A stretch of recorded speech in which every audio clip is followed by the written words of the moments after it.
Hey boys and girls, Mr. Giomini. Want to model some adding, subtracting mixed numbers. Notice we're especially having a little difficulty in this. I expected this with subtracting mixed numbers. So let's take a look at a little bit from the con skills, and I'll model a couple for you here. See if I can't make some things clear. So first one I have here is 18 and 1/4 minus 3 and 6/12. Now, if you watch the video down below here, sorry about that. Con typically does, hey, let's take 18 minus 3. And he'll take 18 minus 3, and that'll give him 15. He then says, hey, let's take 1/4 and subtract that from 6/12. Now, the first thing I notice is denominators are not the same, so I want to find common denominators. Remember, we're adding, subtracting fractions. We need to find a common denominator. So I always like to look at the larger denominator, which in this case is 12, and I ask myself, does 4 go into 12? And if it does, there's my least common multiple, or my least common denominator. So yes, it does. So that means 12 will stay the same. So this will stay 6/12. And then I say, hey, this stays 12, or this becomes a 12, sorry. And I ask myself, what did I multiply 4 by to get 12? Well, I multiplied it by 3. Well, 3 times 1 gives me 3. So now, if I take a look at this, I really have 3/12 minus 6/12. Now think about this. If I had 3 minus 6, we would say, hey, 3 plus the opposite of 6, which is negative 6, and that would give me a negative 3. So in this case, same thing. I have a negative 3/12. So I'm taking 3/12 away from 15. Now, because my denominator's 12, I can rename. You guys are used to renaming things when you subtract. I can rename this 15 as 14, and because the denominator over here is 12, it's the same as 15 is really the same as 14 and 12/12.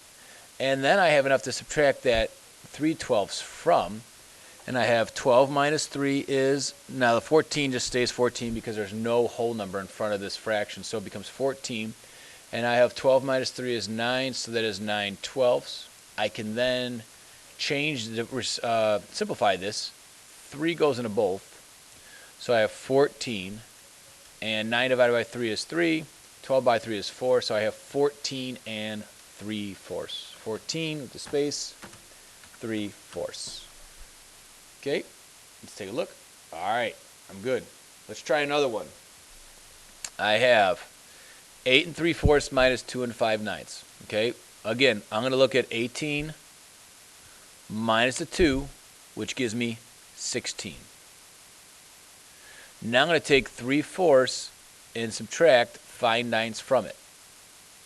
First thing I notice, denominators are not the same. I have a 4 and I have a 9. So what I need to do is find a common denominator. I always like to look at the larger denominator, which in this case is 9, and I start to list the multiples of 9. 9, 18, 27, 36. I'm going to stop right there because I know 4 goes into 36. So my least common multiple is 36, or my least common denominator, sorry, is 36. What did I multiply 4 by to get 36? I multiplied it by 9. 9 times 3 is 27. What did I multiply 9 by to get 36? I multiplied it by 4. I have 27, or 5 times 4 is 20. So now notice in this one, the smaller fraction comes second. So I don't have to rename this as 15 and in this case 36. I can just say 27 minus 20 is 7, and that's 736. I cannot simplify 736, so my final answer is 16 and 736. 16 and 736. Ooh, what happened there? 736.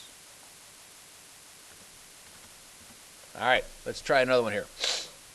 I have 18 and 10/15 minus 2 and 5/12. Well, I'm going to look at the whole numbers first. We have 18 and 2. Let's say 18 minus 2 gives me 16. Now, this is going to be a little more challenging. 10/15 minus 5/12. Okay, let's look at the denominators. We have 15 and 12. I like to list the multiples of 15. 15, 30, 45, 60, 75. I believe I believe that 5 times 12 is 60, so my least common multiple or least common denominator in this case is 60. So I have 60 over here, 60 over here. What did I multiply 15 by to get 60? 1, 2, 3, 4 by 4. Multiply this by 4, I get 40. What did I multiply 12 by to get 60? I believe it is, we said it was 5. So I multiply this by 5. 5 times 5 is 25.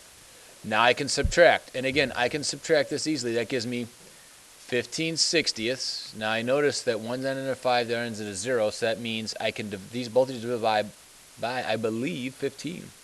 15 goes into both of these. 15 divided by 15 is 1. 60 divided by 15, I believe 15 goes into 30 twice, so it goes into 64 times. Because this is a positive and not a negative like that first one, I don't need to rename this, so I should have 16 and 1/4. 16, 1/4. Let's take a look if I'm right.